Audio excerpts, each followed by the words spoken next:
วิธีการต่อสายตัวเต้าเสียบไฟฟ้า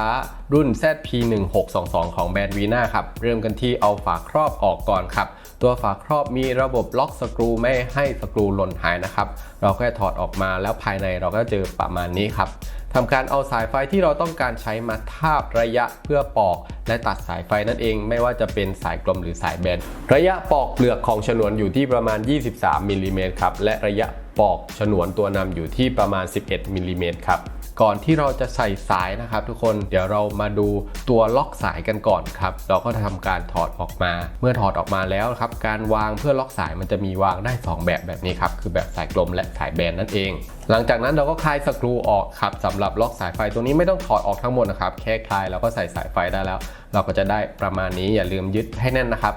สังเกตนะครับตัวนี้เป็นสายกลมผมจะใช้ด้านล็อกสายไฟเนี่ยไปเป็นด้านโค้งเข้าหาสายไฟนั่นเองครับและทำการล็อกสกรู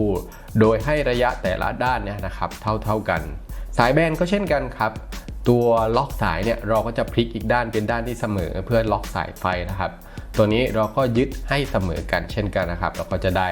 ประมาณนี้ซึ่งตัวล็อกสายของทางแบรนด์วีน่าได้ออกแบบนะครับให้ผู้ใช้งานเนี่ยได้ใช้งานได้สะดวกมากยิ่งขึ้นนั่นเองครับหลังจากนั้นเราก็ทำการเอาฝาครอบมาปิดครับทั้งคู่เลยเราก็จะได้ตัวเต้าเสียบพร้อมใช้งานแล้วล่ะครับ